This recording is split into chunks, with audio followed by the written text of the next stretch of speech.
Bonjour! Cette capsule d'animation à la sexualité traitera des mythes et préjugés à l'égard des agressions sexuelles. Avertissement, cette capsule traite d'un sujet sensible. Si vous ne vous sentez pas à l'aise, vous n'êtes pas obligé de l'écouter. N'hésitez pas à aller chercher de l'aide au besoin. Bonne écoute! Par l'acquisition de nouvelles connaissances et d'attitudes positives reliées à la sexualité, cette capsule a pour but d'aider à faire la distinction entre la réalité et les mythes soulevés par les agressions sexuelles. Les objectifs sont de nommer les mythes et préjugés en lien avec les agressions sexuelles et d'identifier les conséquences possibles à l'égard des victimes en lien avec les mythes et préjugés.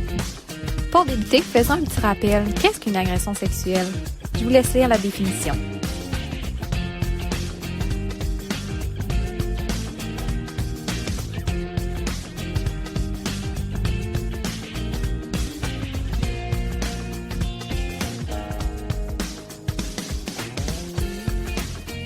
Discutons maintenant des victimes. Ce qu'il est important de retenir, c'est qu'une victime, ça peut être n'importe qui. Il n'existe aucun profil type de victime. Et malheureusement, personne n'est à l'abri de vivre une agression sexuelle. On dit que c'est une fille sur 4 et un garçon sur 10 qui sera victime d'agression sexuelle au cours de sa vie. Le phénomène touche donc beaucoup de personnes et malgré que ces statistiques nous soient présentées, sachez qu'en réalité, elles seraient beaucoup plus élevées. Et donc, il faut croire que seulement les filles sont victimes. L'agression sexuelle peut toucher tout le monde, sans égard au sexe ou au genre. Quelques faits saillants maintenant. Saviez-vous que le groupe des jeunes filles de 12-14 ans est le plus touché par les agressions sexuelles?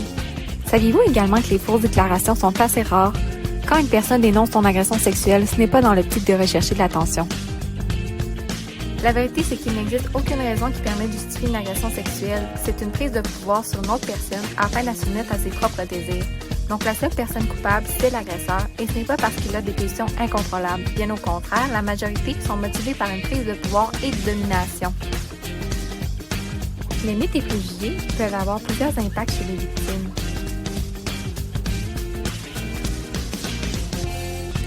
Et tous ces facteurs peuvent nuire à la santé sexuelle saine et positive. Voici quelques mythes et préjugés à l'égard des auteurs d'agressions sexuelles.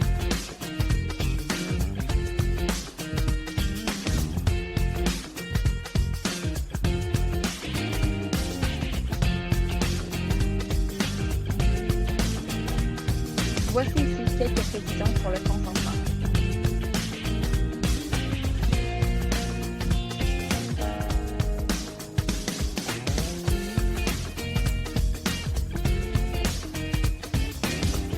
Sachez qu'il est important de remettre en question ces préjugés face aux victimes d'agressions sexuelles afin de favoriser une amélioration de leur bien-être, mais aussi de leur santé sexuelle. Voici une liste de ressources qui pourraient être pertinentes pour vous. Merci de votre écoute.